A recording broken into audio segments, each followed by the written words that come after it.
speed, John Glenn. Tranquility Base here. The Eagle has landed. Roger, Tranquility. We copy you on the ground. New possibilities are opening up for scientific cooperation between countries. 1-0. Liftoff. Americans return to space as Discovery clears the tower. Discovery, go and throttle up. Discovery, Roger. Go for deploy. Thanks, Q, and to everybody in the shuttle program. The crew is go for launch. Roger. Nice to be in orbit. We have followed in their footsteps to get us where we are today.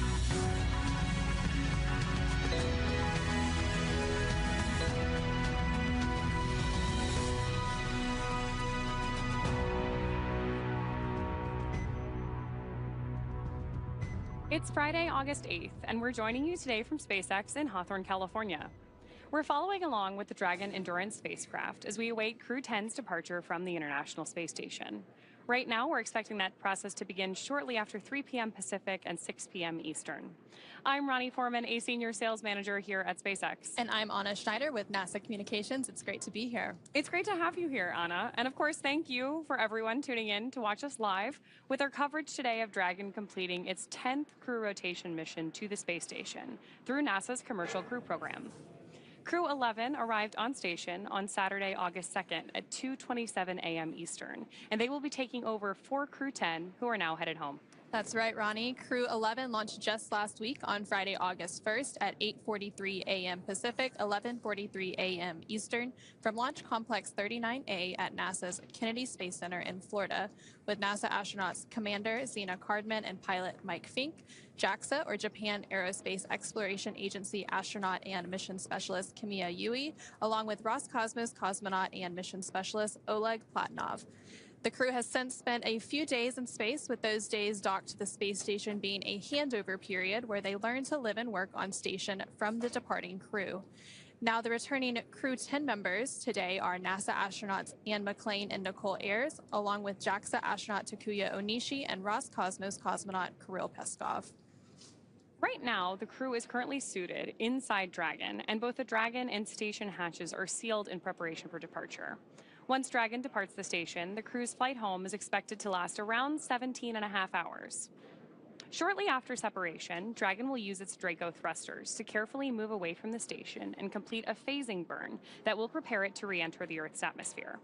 Following phasing, Dragon will complete deorbit, re-entry, and splashdown. During our deorbit sequence, several events will occur, including trunk separation, closure of the nose cone, a deorbit burn, deployment of the drogue and main parachutes, and finally, splashdown. And of course, like all of our mission with Crew-10 so far, Mission Control, SpaceX, and of course on the big loop connected to Houston, we'll be monitoring their progress all the way. You've got a great view of Mission Control at SpaceX here, but we'll hear call-outs from Mission Control in Houston here shortly. And of course, Dragon is targeted to splash down off the coast of California tomorrow, August 9th, at 8:33 a.m. Pacific, 11:33 a.m. Eastern, where it will be picked up by a SpaceX recovery vessel, and our recovery teams will help to egress or exit the crew from Dragon. Now, currently on board the space station is the Expedition 73 crew, led by the current space station commander, Sergei Ryzhikov of Roscosmos. Just a few days ago, JAXA astronaut Takuya Onishi handed over command of the space station to Ryzhikov ahead of his departure today, alongside his Crew-10 crewmates. Now, also on board space station is NASA astronaut Johnny Kim, as well as Roscosmos cosmonaut Alexei Zubrytsky, and of course the recently arrived Crew-11 astronauts. Now, just like its approach to the International Space Station, Dragon's departure and deorbit is designed to be fully autonomous, requiring no action from the crew on board.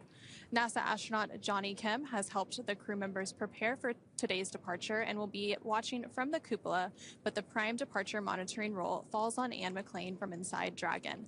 Mission Control in both Houston and Hawthorne will back them up as we step through today's undocking. And speaking of Mission Control in Houston, let's check in with NASA Public Affairs Officer Rob Navius at the Johnson Space Center in Houston to talk a bit about how the station crew have been preparing to send today's crew home and what we can expect from here until Dragon departs from station. Rob? Thanks very much, Anna. Here in Mission Control in Houston, the team on console is led by Flight Director Allison Bollinger, She's joined by spacecraft communicator Tess Caswell, who will be talking directly to the crew through that big loop you described, all the way through the exit from the so-called approach ellipsoid, which is the racetrack boundary, after which joint operations will conclude between Houston and your mission control there in Hawthorne, California. A short time ago, Bollinger polled her team of flight controllers here and received a go for undocking. Now, the undocking time has been adjusted ever so slightly by just a few minutes to the right. The undocking command that will initiate the retraction of the umbilical between Dragon and the station that has been providing telemetry and electricity to the Dragon Endurance will be retracted. That will then initiate the opening of 2 sets of hooks, 6 hooks per set, that will physically separate Dragon from the International Space Station and conclude its 5-month stay on board the orbital outpost. Once that separation occurs, and it is now targeted, by the way, for 5:15 p.m. Central Time, 6:15 p.m. Eastern Time, that would mark physical separation. Dragon will move away from the forward port of Harmony to a point about 400 meters in front of the station. Then through a series of departure burns, we'll move to a point above the station, behind the station, and then we'll phase away below the station for a 17.5-hour transit to its deorbit burn and splashdown off the coast of California on Saturday morning, as you described. The crew statistics for Crew-10, very impressive. They will have spent 148 days in space at the time of their splashdown on Saturday morning, 146 days of which were locked in and working with the Expedition 73 crew aboard the International Space Station. McLean, Ayres, Peskov, and Onishi will have completed 2,368 orbits of the Earth, a mission spanning 62.7 million miles. And McLean will have totaled 352 days in space during her 2 missions once she returns to Earth on Saturday. Ayres and Peskov, both first-time flyers, will have accrued 148 days, and Takuya Onishi, completing his 2nd flight into space, will have totaled 263 days on his 2 missions. So everything is all set for the departure of Crew-10 from the station. By the way, the delay, the wave-offs, if you will, because of weather over the past couple of days, concluded with a weather briefing this morning, and SpaceX and NASA were both go for undocking with the conditions, lighter winds, and even though there are some low clouds expected at the time of final descent for Endurance to its splashdown point off the coast of California, those conditions are well within limits to allow the undocking today and the return to Earth tomorrow for Crew-10. With that, we'll hand it back to Ronnie and Anna in Hawthorne and stand by for physical separation. Thank you so much, Rob, and thank you for those updates. Of course, the team will continue to watch and monitor the weather all the way through splashdown and as they make their way through those phasing burns and onto deorbit tomorrow morning. And we heard just a minute ago that the teams were doing their final go, no-go poll. Again, they do all of these checkpoints and sequence all the way up through undocking to make sure all the teams are ready to go. And should for any point they have to wave off last minute for weather or whatever it may be, there's of course opportunities down the road. Yeah, absolutely. And because it does take us time to get back from the International Space Station to our splashdown location, we're monitoring weather not just at the time of separation, but trying to do that forecast ahead to make sure that we're going to have an easy splashdown for our crew, who are coming back from, almost 150 days in space. I want to make sure it's a warm welcome back here in California. Yeah. And now let's take a moment to go ahead and meet the crew that we're bringing home today before they depart the International Space Station. So first up, we have NASA astronaut Anne McLean, who is your Crew-10 commander. Born and raised in Spokane, Washington, NASA selected McLean as an astronaut candidate in 2013. Crew-10 is her 2nd space flight after launching aboard the Soyuz MS-11 in 2018 and serving as a flight engineer on the International Space Station for expeditions 58 and 59. At the conclusion of this mission, as Rob mentioned, she will have spent 352 total days in space across her 2 missions, completing a total of 3 spacewalks for 18 hours and 52 minutes outside the orbiting laboratory. McLean is a West Point graduate and a colonel in the U.S. Army. She's a highly decorated Master Army aviator and has more than 2,000 flight hours in 20 different aircraft.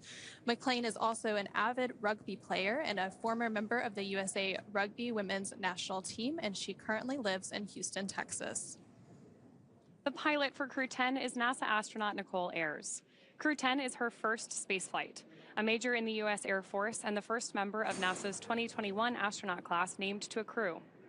Following this mission, Ayers will have logged 148 days in space, completing one spacewalk for a total of 5 hours and 44 minutes outside the space station. Ayers is a graduate of the U.S. Air Force Academy.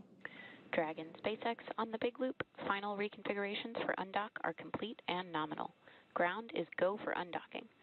Undock sequence start time is 22:10.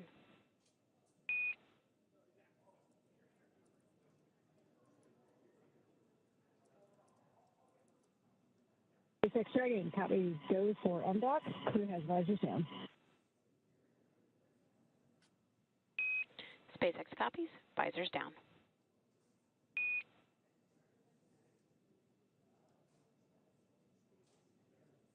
We heard a little bit of chatter there between mission control here in SpaceX communicating with our crew on board. And we've got confirmation that visors are down. What we're doing right now is getting the crew into their fully suited up, ready to depart configuration, because we want to make sure that for all of these dynamic phases of flight, we have them safely inside their spacesuits. So with that, let's take it back to our crew. We were just discussing mission pilot Nicole Ayers, who is a graduate of the U.S. Air Force Academy in Colorado Springs, Colorado.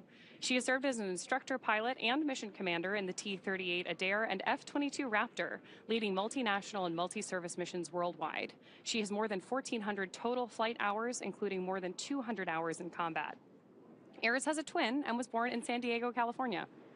And this is also the second mission to the space station for JAXA, or Japan Aerospace Exploration Agency astronaut Takuya Onishi, after launching aboard the Soyuz MS-01 mission in 2016 and spending 113 days in space as a flight engineer for expeditions 48 and 49. Following Crew-10, Onishi will have logged a total of 263 days in space. Onishi received a Bachelor of Engineering in Aeronautical and Space Engineering from the University of Tokyo and soon embarked on a career in aviation with All Nippon Airways in Tokyo. He was selected as an astronaut candidate by JAXA in 2009, and during his stay on the space station, he became the first Japanese astronaut to capture the Cygnus spacecraft in space. Now, when he's not training, Onishi enjoys flying, playing the saxophone, movies, and hiking. And rounding out our crew, this is mission specialist and Roscosmos cosmonaut Kirill Peskov. Like Ayers, the Crew-10 mission is also his first trip to the International Space Station. After the conclusion of this mission, he will have spent 148 days in space. Before his selection as a cosmonaut in 2018, he was a co-pilot on the Boeing 757 and 767 aircraft for airlines Nordwind and ECAR. Assigned as a test cosmonaut in 2020, he has additional experience in skydiving, zero-gravity training, scuba diving, and wilderness survival. And it's a great crew that we are bringing home.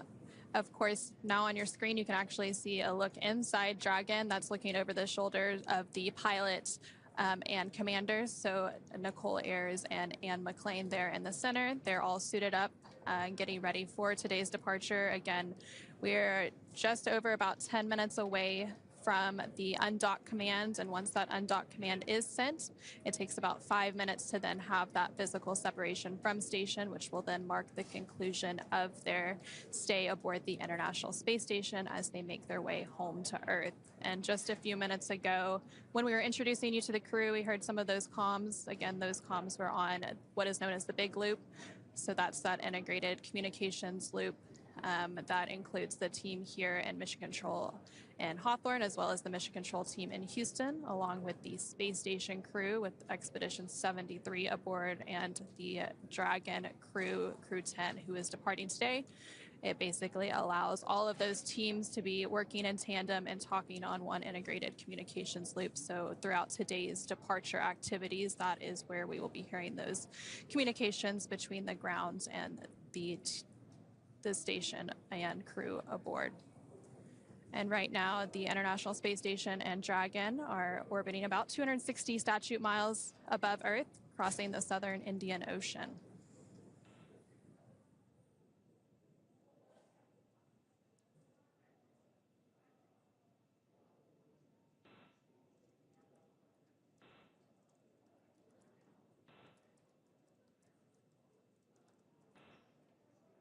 And we also did just hear a few minutes ago that the teams had pulled go to proceed with today's undocking and departure activities. So again, we are just standing by for that undocking command here in just about 10 minutes.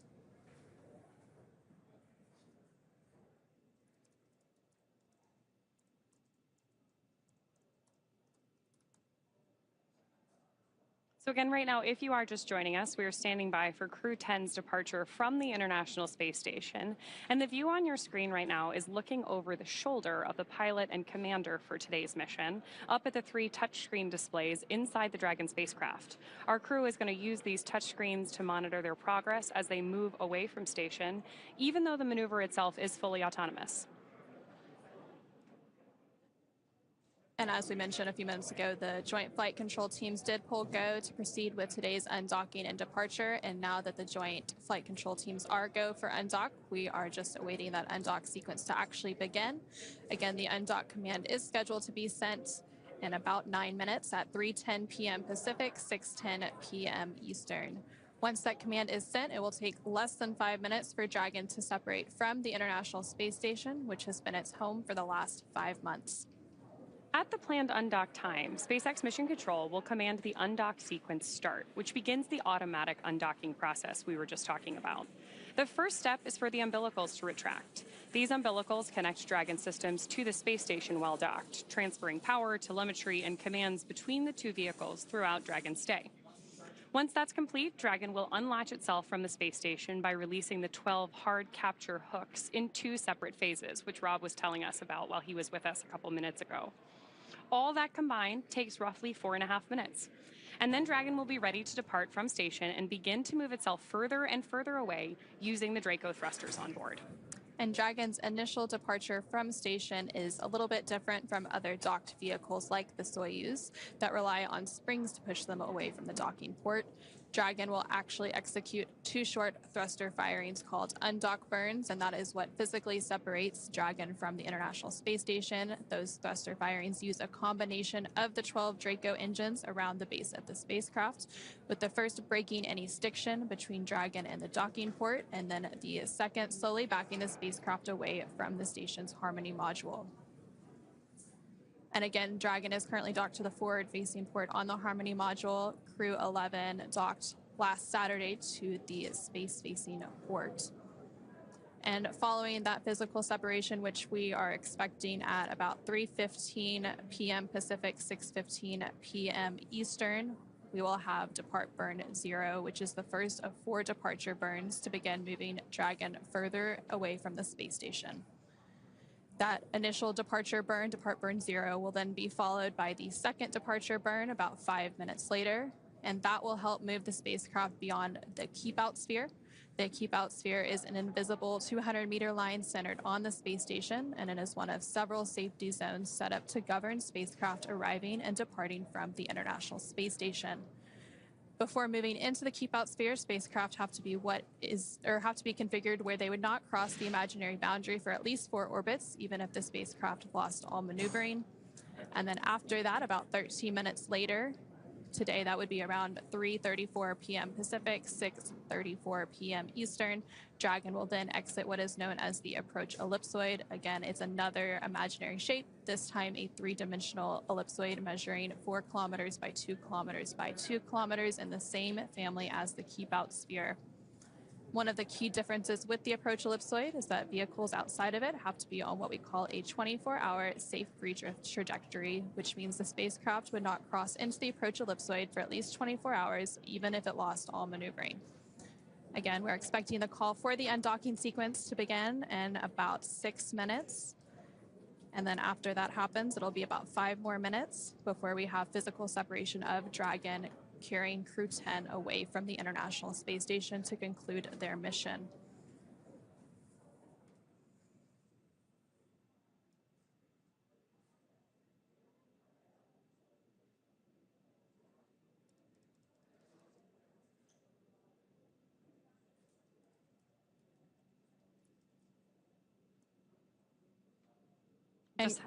Just had a shot a second there of our crew on board working through some final checklists, preparing for that undocking sequence start. And all throughout today, there have been a lot of procedures that they've had to work through. Before we started today's broadcast, the crew had to work through hatch close procedures, and then they got suited up and completed some leak checks. They also depressurized the vestibule, which is the area in between the Dragon hatch and the space station hatch, which prior to Crew-10's docking back in March would have been exposed to the vacuum of space. Now, of course, after they undock today, that area will then be re-exposed to that vacuum of space. And during their mission, they conducted quite a bit of science. They contributed to more than 200 different microgravity science and research experiments during their time aboard the International Space Station. And the International Space Station will actually mark a very important milestone this year. It'll be the 25th year of continuous human presence aboard the orbiting laboratory. And during that time, over 4,000 different experiments have been conducted in that unique environment.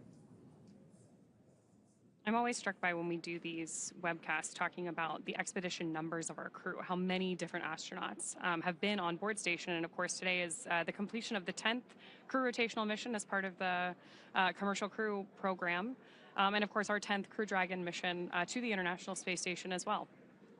For those of you just joining us or have not watched an undocking before, in the lower left-hand corner of your screen now, you have the range and rate available so that you can help monitor along from home, just like we're monitoring here from Mission Control. The range tells you about how far away from the station we are, and the rate is the speed at which that distance is changing. So we're looking for both to increase as we move through these carefully planned maneuvers as we go through our separation, phasing burns, and ultimately head towards splashdown. And what's really interesting about undockings and dockings is that both vehicles are actually traveling at about 17,000 miles per hour. So if you think about it, the relative rate seems small and it seems like they're going so slow when you're watching it on TV, but it's really, they're going very fast and they orbit about 260 statute miles above Earth. So as Dragon makes its way back to Earth, it of course has to lower down so that it can re-enter Earth's atmosphere, again targeting that splashdown early tomorrow morning around 8:33 a.m. Pacific. And we're now just about 3 minutes away from that undock command, which will be sent to Dragon from the ground, and that will then command the umbilicals to retract, and those umbilicals provide power between Dragon and the space station, and those were initially attached when Dragon docked to the International Space Station back in March. So then after the umbilicals retract, then we will have those hooks begin to drive open, and that will happen in 2 sets of 6. And then once that happens, Dragon will conduct those 2 short thruster firings to physically separate it from station.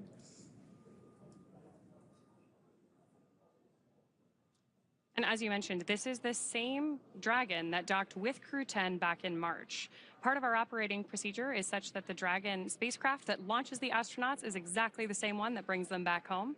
So while our Crew-10 astronauts have been aboard the International Space Station, Dragon has been docked to the ISS as well.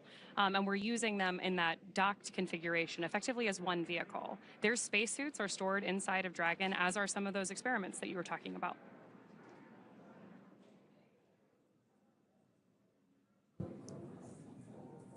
And of course, they had to repack some of those scientific experiments to make their way back to Earth. Again, we're about 1 minute away from that undock command. So as we continue to stand by, let's go ahead and check back in with Rob Navius at NASA's Mission Control in Houston.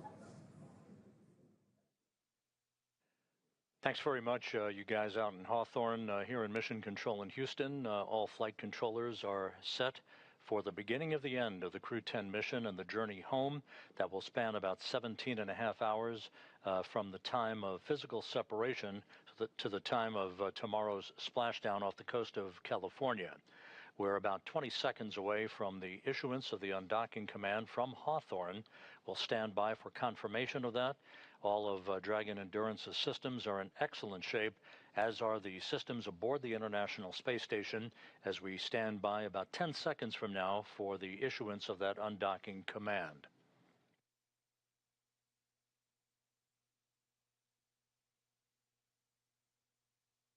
And execution of the command now has been issued. The first step on the road to separation will be the retraction of the umbilical that you just heard a moment ago.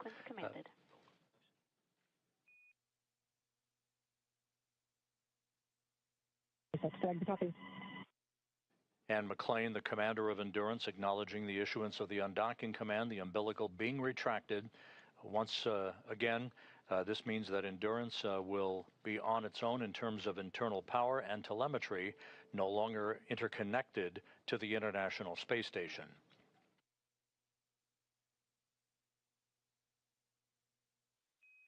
Umbilical demate complete and nominal. And the first set of hooks now traveling. 2 gangs of hooks, 6 hooks apiece, will open in sequential fashion. Hook set number 1 followed quickly by hook set number 2.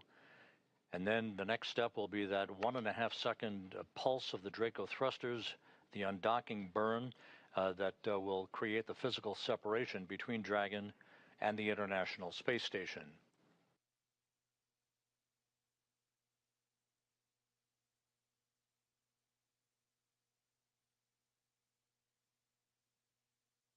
The Expedition 73 crew who will be left on board the station to continue the unbroken presence of humans on board the orbital outpost led by Roscosmos cosmonaut Sergei Ryzhikov. He's the new ISS commander, joined by Alexei Zabritsky, Oleg Platonov, Johnny Kim, Zena Cardman, Mike Fink, and Kimia Yui.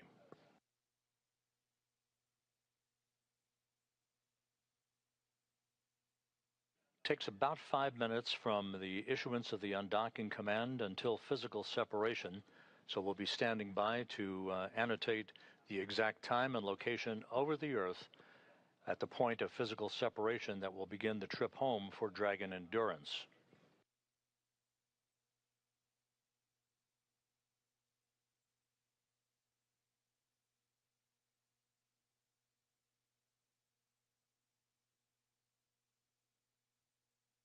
We're currently in an orbital nighttime pass. We should be moving into a daylight pass over the southwestern Pacific Ocean a short time from now. The International Space Station traveling from southwest to northeast in an orbit inclined 51.6 degrees to either side of the equator.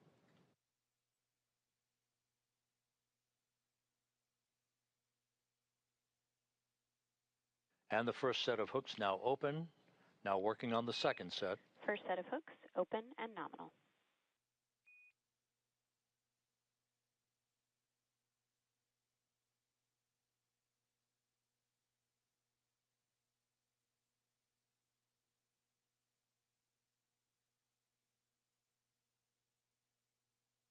Second set of hooks now driving.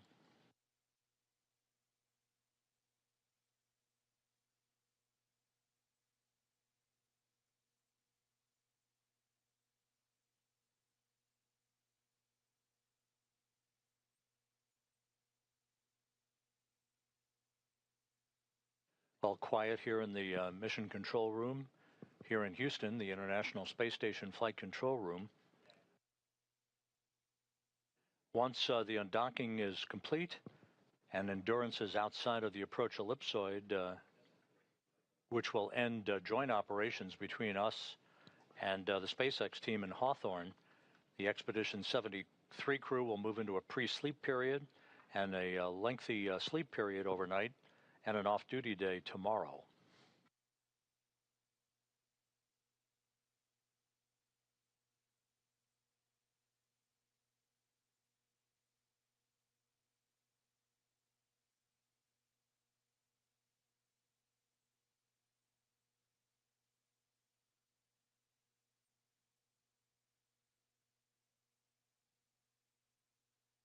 The second set of hooks now open, standing by for undock burn number 1.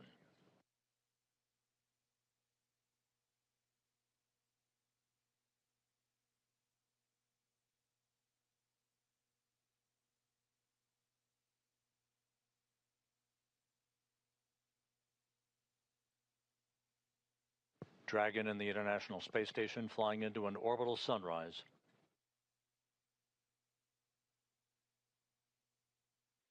All hooks confirmed to be open. All hooks now open and nominal. Dragon separation. And we have undocking. Physical separation confirmed at 5:15 p.m. Central Time, 6:15 p.m. Eastern Time, as the station and Dragon flew 260 miles over Jakarta, Indonesia. And undock burn number 2 has been completed. And depart 0 burn now underway. You can see those Draco thrusters doing their thing, opening up an increasingly quicker separation rate between Dragon and the station. Depart 0 burn complete. Depart burn 0 complete. Performance nominal. Visiting vehicle officer here reports good trajectory as Dragon Endurance leaves the International Space Station, from which it docked 146 days ago.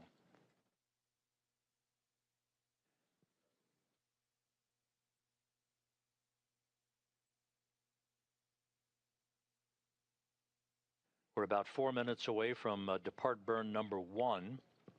That'll be a 22-second firing of the Draco thrusters to increase the acceleration of Endurance away from the international outpost.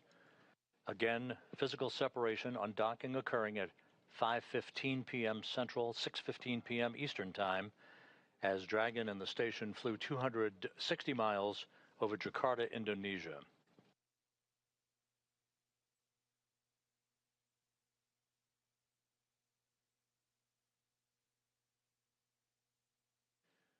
And again, we will remain in integrated operations with Hawthorne, California and SpaceX Mission Control until the time that Endurance has exited the approach ellipsoid, which is that 2 by 2 by 4 kilometer invisible boundary, basically a racetrack shaped oval type boundary that represents the vicinity of the neighborhood of the International Space Station, within which integrated operations are conducted.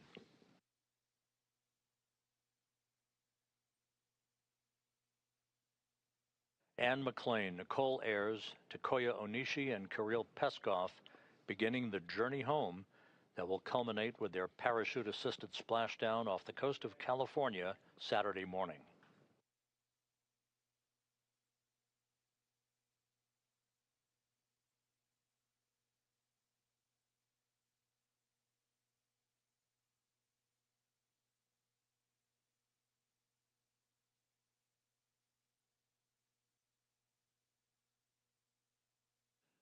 The track of Dragon in the station will carry it a moment from now across Malaysia and then just south of Manila, the capital of the Philippines.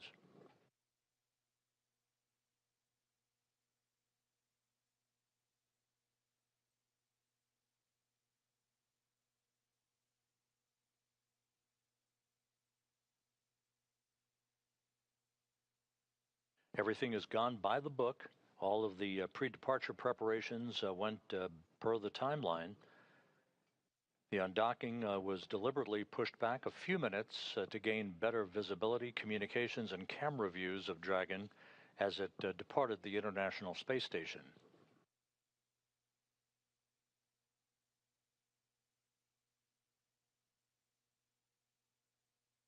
We still are headed for a splashdown on Saturday morning at 10:33 a.m. Central Time, 8:33 a.m. Pacific Time off the coast of California.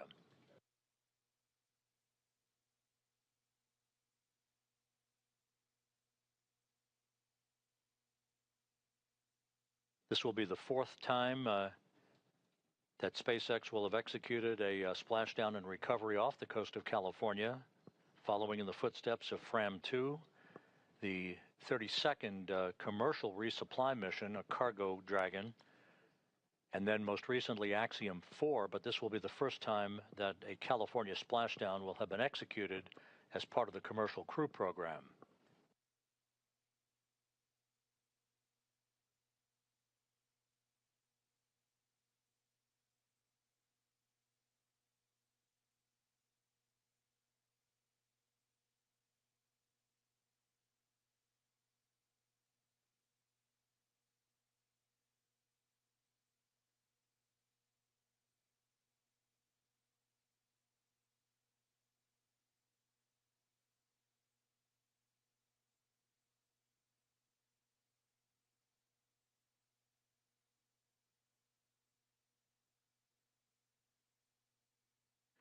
We're about 25 seconds away from departure burn number 1. This is a 22-second firing with a delta velocity change of 0.6 of a meter per second to further increase Endurance's opening rate from the International Space Station.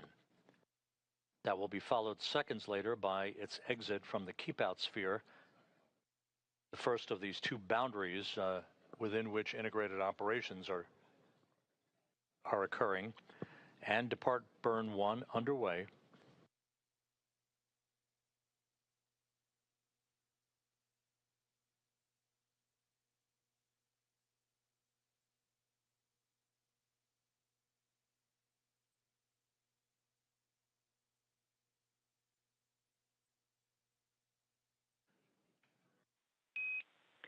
Depart burn 1 complete. You are go to doff suits per procedure 4.012. Reminder, ground will be deactivating the big loop following exit from the approach ellipsoid.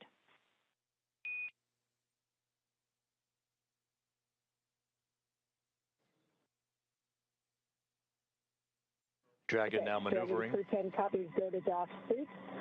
To the ISS crew, Expedition 73 Bravo, it is an absolute privilege to cross paths with you. Good luck in the rest of the mission. Godspeed.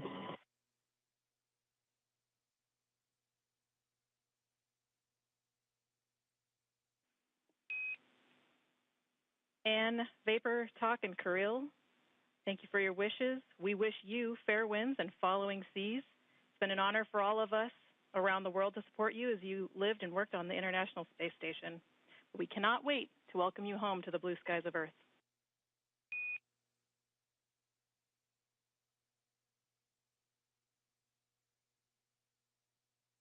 Endurance Commander Anne McLean exchanging words with Crew-10 station on a big loop. Fair winds and following seas. It was a huge honor to work with you all. We're going to miss you, and we can't wait to see you back on Earth.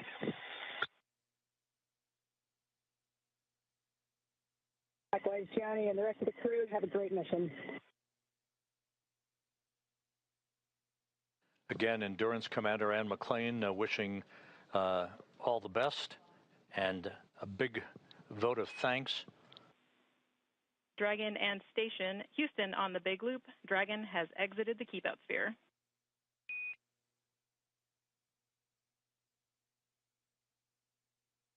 And as you heard, Endurance is now outside of the keep-out sphere. The next milestone will be coming up about 11 minutes from now, and that will be the approach ellipsoid exit to conclude joint integrated operations. And you heard those words from spacecraft communicator Tess Caswell here in Mission Control, as well as NASA astronaut Johnny Kim, who remains on board the station until early December as part of the Expedition 73 crew.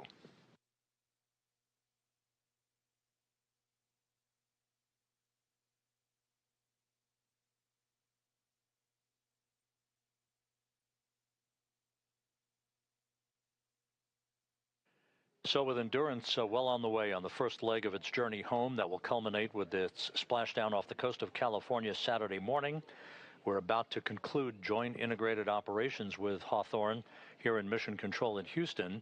And so with that, we will toss it back to Ronnie and Anna at SpaceX Mission Control in Hawthorne, California.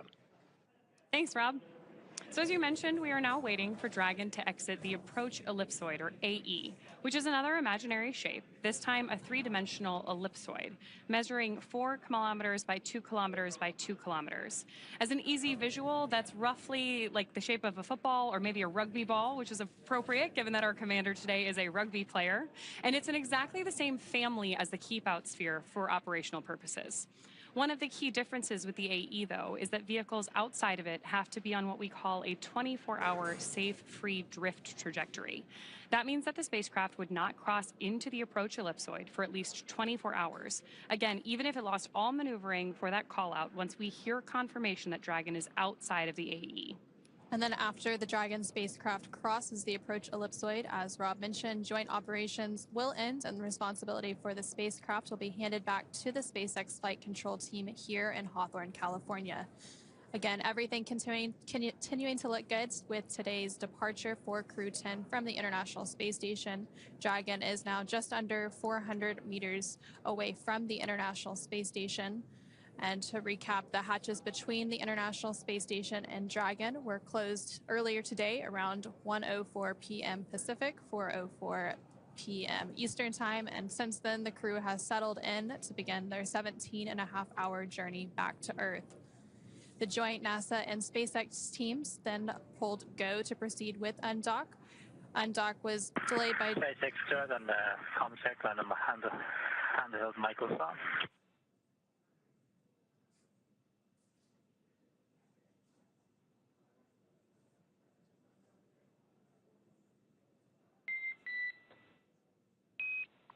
I have you loud and clear on the cabin mic on the big loop.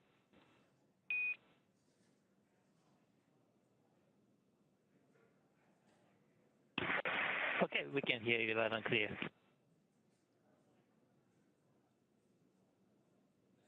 And those comms there were with the core or the crew. SpaceX Dragon, com check on Dragon to ground. I've got you loud and clear on Dragon to ground. How me?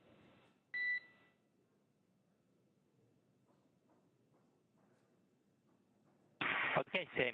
Thanks.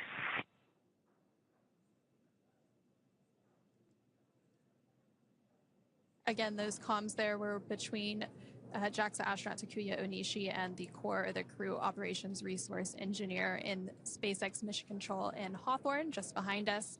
And again, to recap a little bit, the undock command was sent around 3:10 p.m. Pacific, 6:10 p.m. Eastern. This was then followed by umbilical retraction and hooks opening, with that physical separation then taking place at 3:15 p.m. Pacific, 6:15 p.m. Eastern, as the space station and Dragon were traveling 260 statute miles over Indonesia.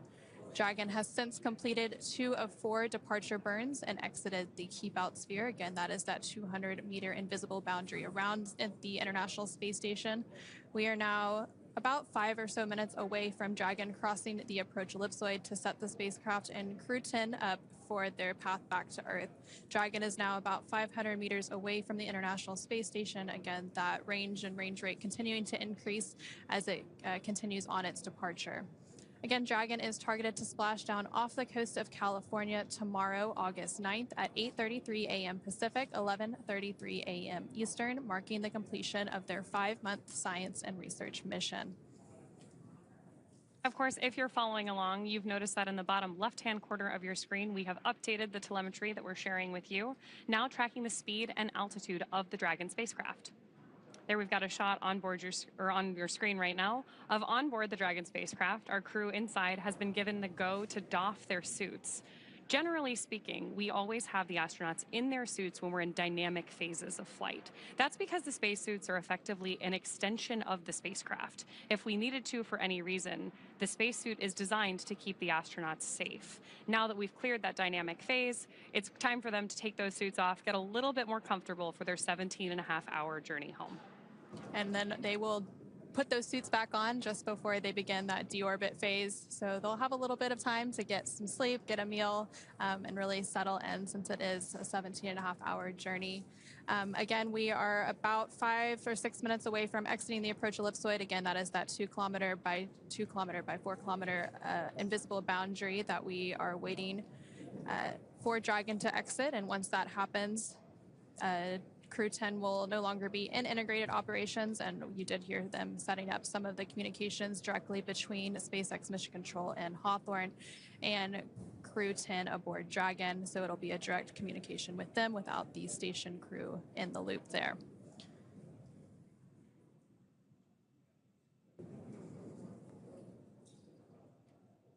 And right now, Dragon is about 600 meters away from the International Space Station, as the International Space Station travels about 260 statute miles over the Pacific Ocean off of the coast of Japan.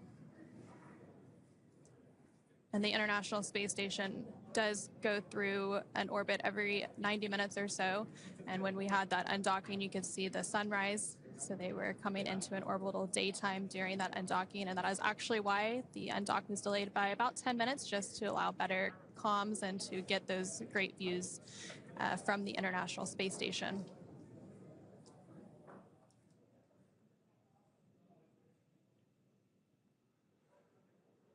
As you mentioned, because we're orbiting the Earth roughly every 90 minutes, our Crew-10 astronauts and those astronauts still on board the International Space Station are seeing about 15 sunrises and sunsets every day. And there on your screen, you're seeing a live look inside the SpaceX Mission Control here in Hawthorne. Again, the Dragon and the International Space Station do go in and out of signal as they transition satellites, which is known as a loss of signal. And then once they reacquire signal, that'd be acquisition of signal. And there you can see a live look of Dragon from the International Space Station. And those cameras on the International Space Station are actually controlled by a flight controller and mission control in Houston known as Cronus. So they actually manually work to follow Dragon during its approach as well as during its arrival and docking, which happened back in March.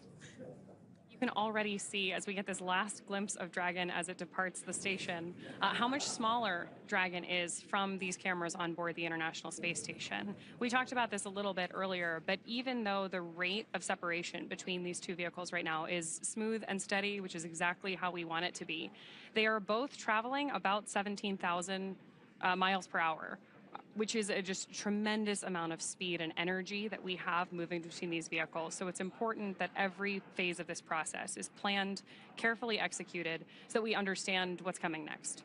And right now, Dragon is about 750 meters away from the International Space Station. So again, continuing to increase that gap between the space station and Dragon as we continue to await confirmation of approach ellipsoid exit. And there on your screen, you can actually see a map which depicts where Dragon and the International Space Station are flying. Again, they're flying over the Pacific Ocean. We have kind of the zoomed in view here available on your screen right now, but you can always see our position relative to the Earth in the bottom right-hand corner of your screen. You can see that little light where we have Dragon over, again, the Pacific Ocean. And then right next to that, you can see a map of Dragon's Draco thrusters. Each of those little white puffs that you see are small adjustments that the Draco thrusters on board Dragon are making to control its position. In spacecraft, we generally refer to that as the spacecraft's attitude, but we are talking about the relative 3D orientation of the spacecraft. And right now that range rate is about 1.1 meters per second, so slowly starting to increase that speed as Dragon continues to make its departure from the International Space Station. As we stand by for confirmation of approach ellipsoid exit, the Dragon spacecraft is currently over 830 meters away from the space station. Again, this is following its undocking and physical separation about 18 minutes ago at 3:15 p.m. Pacific, 6:15 p.m. Eastern.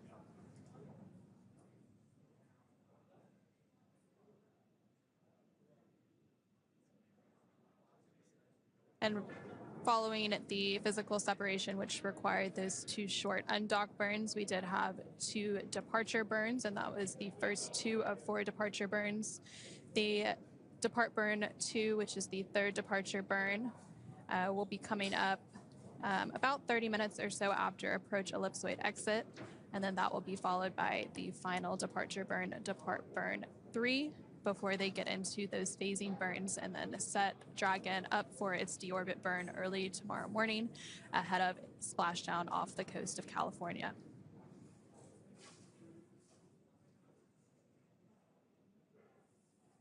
We talked about this a little bit earlier on too, but following that phasing burn, Dragon is going to complete deorbit reentry and splashdown. During our deorbit sequence, several events are going to occur, including trunk separation, closure of the nose cone, a deorbit burn, deployment of our drogue and main parachutes, and finally splashdown. And then after splashdown, there's still quite a few activities that have to take place to actually hoist Dragon up onto the recovery vessel. The recovery vessel for this is the Shannon.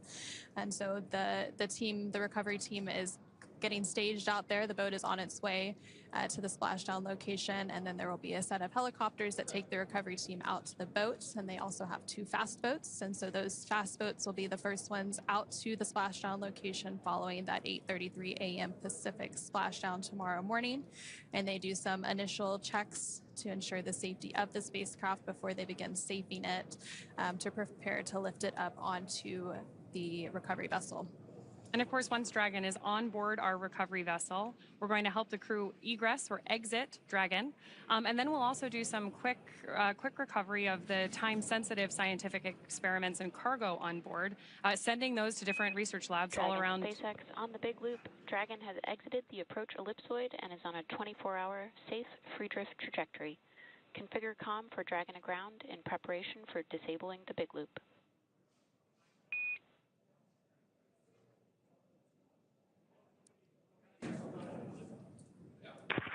SpaceX Dragon copies. Thank you. And so we did hear confirmation just now that Dragon has exited the approach ellipsoid. Again, that is that invisible boundary measuring 4 kilometers by 2 kilometers by 2 kilometers, and the same family as the keep out sphere. And vehicles outside of it have to be on what we call a 24-hour safe free drift trajectory, which means the spacecraft would not cross into the approach ellipsoid for at least 24 hours, again, even if it lost all maneuvering. So now that Dragon and Crew-10 are well on their way back to Earth to conclude their 5-month science and research mission aboard the International Space Station, let's check in one more time with Rob Navius and Mission Control Houston. Thanks, you guys. You mentioned some of the critical activities that are coming up. The most critical activity tomorrow for the Endurance crew will be that deorbit burn that you mentioned.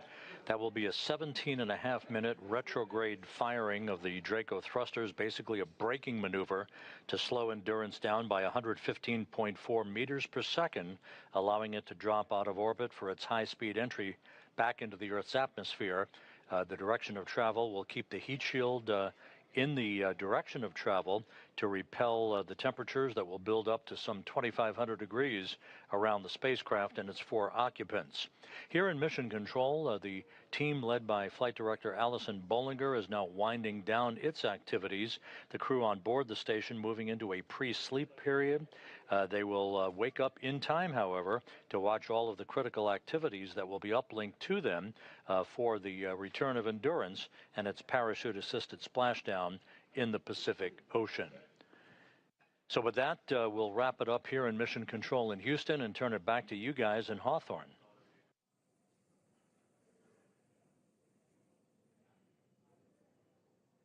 Thanks, Rob. As you mentioned, with that, Crew-10 has officially departed the International Space Station. It's going to take them about 17.5 hours until they make their way back to Earth. The crew is currently doffing or removing their spacesuits to settle in for that ride home. As we've mentioned previously, Dragon is targeted to splash down off the coast of California at 8:33 a.m. Pacific time tomorrow, Saturday, August 9th, followed by the crew getting picked up at sea by a SpaceX recovery vessel. As they rest up, our teams here will continue to keep an eye on the weather to ensure a safe return for Dragon and our Crew-10 astronauts. And although our undocking coverage is concluding for today, you can continue to follow along with Crew-10's journey back to Earth by listening to real-time mission audio, the same operational communication used by flight controllers on the ground on NASA's YouTube channel. Meanwhile, we will rejoin for live visual coverage starting a little more than 1 hour prior to splashdown at 7:15 a.m. Pacific, 10:15 a.m. Eastern tomorrow. And as always, you can find mission updates on X, at NASA, at SpaceX, and online at NASA.gov. Thanks again for watching. We'll see you soon, and our Crew-10 astronauts back on Earth very soon.